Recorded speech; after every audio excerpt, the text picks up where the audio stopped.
And the next word is हल्का, इसे English में बोलते हैं constituency. Constituency means हल्का. And the next word is मजलिस कारकुन, इसे इंग्लिश में बोलते हैं काउंसलर. काउंसलर means मजलिस कारकुन. And the next word is रईस बल्दिया, इसे इंग्लिश में बोलते हैं मेयर. मेयर means रईस बल्दिया. And the next word is election करवाना, इसे इंग्लिश में बोलते हैं hold an election. Hold an election means election करवाना. फॉर एग्जाम्पल, इलेक्शन कमीशन बहुत जल्द इलेक्शन कराएगा, इसे इंग्लिश में हम इस तरह बोलेंगे the election commission will hold an election very soon. And the next word is election जीतना, इसे इंग्लिश में बोलते हैं hold on election. Hold on election means election जीतना.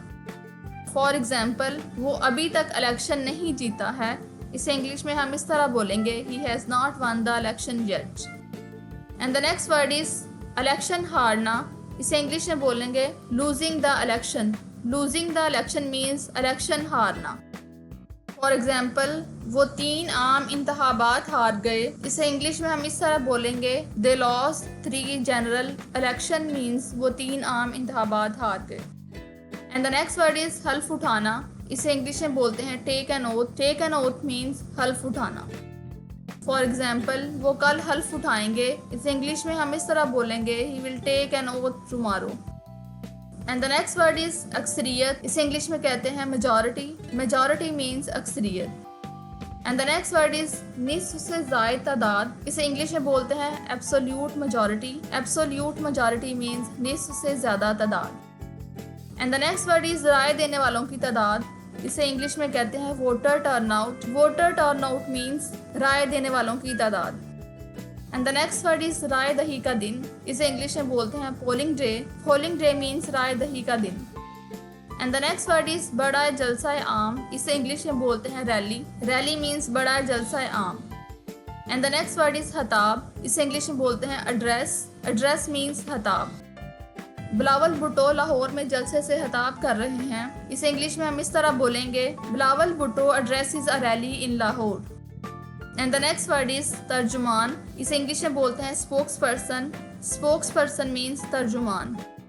And the next word is कबीना, इसे इंग्लिश में बोलते हैं कैबिनेट. कैबिनेट मीन्स कबीना. And the next word is रद्दो बदल करना, इसे इंग्लिश में बोलते हैं रीशफल. रीशफल मीन्स रद्दो बदल करना. फॉर एग्जाम्पल, वज़ीर आज़म अपनी पूरी काबीना में रद्दो बदल का मंसूबा बना रहे हैं, तो इसे इंग्लिश में हम इस तरह बोलेंगे द PM is planning to reshuffle his entire cabinet. And the next word is परहेज़ करना, इसे इंग्लिश में बोलते हैं अब्सटेन. अब्सटेन मीन्स परहेज़ करना. फॉर एग्जाम्पल, इस पार्टी के 3 अरकान ने वोटिंग में हिस्सा नहीं लिया. 3 members of that party abstained in the vote. And the next word is छेड़छाड़ करना, इसे इंग्लिश में कहते हैं टेम्पर, यानी कि मशीन के साथ छेड़छाड़ करना. फॉर एग्जाम्पल, EVM के साथ छेड़छाड़ मत करो, इसे इंग्लिश में हम इस तरह बोलेंगे don't tamper with EVM. And the next word is गिरा देना, इसे इंग्लिश में बोलते हैं टॉपल. टॉपल मीन्स गिरा देना, यानी कि किसी को हुकूमत से गिरा देना. फॉर एग्जाम्पल, इनकी पार्टी ने पुरानी हुकूमत को गिरा दिया. His party topple the old government. And the next word is इंतखाबी फहरिस्त, इसे इंग्लिश में बोलते हैं इलेक्टोरल रोल. इलेक्टोरल रोल इंतखाबी फहरिस्त. And the next word is मुअल्लक पार्लियामेंट, इसे इंग्लिश में हंग पार्लियामेंट कहते हैं. हंग पार्लियामेंट मीन्स मुअल्लक parliament. And the next word is exit poll, इसे इंग्लिश में एग्जिट पोल ही कहते हैं. एग्जिट पोल से मुराद वोटर्स का पोल है जब वो वोटिंग की जगह से निकलते हैं. And the next word is राय शुमारी, इसे इंग्लिश में बोलते हैं opinion poll. Opinion poll means राय शुमारी. And the next word is खुफिया राय शुमारी, इसे इंग्लिश में बोलते हैं secret ballot. Secret ballot means खुफिया राय शुमारी. And the next word is poll कारकुन, इसे इंग्लिश में कहते हैं poll worker. Poll worker means poll कारकुन. And the next word is polling agent, इसे इंग्लिश में पोलिंग एजेंट ही कहते हैं. Thanks for watching. Please do like, subscribe and share my channel. We'll see you in the next video.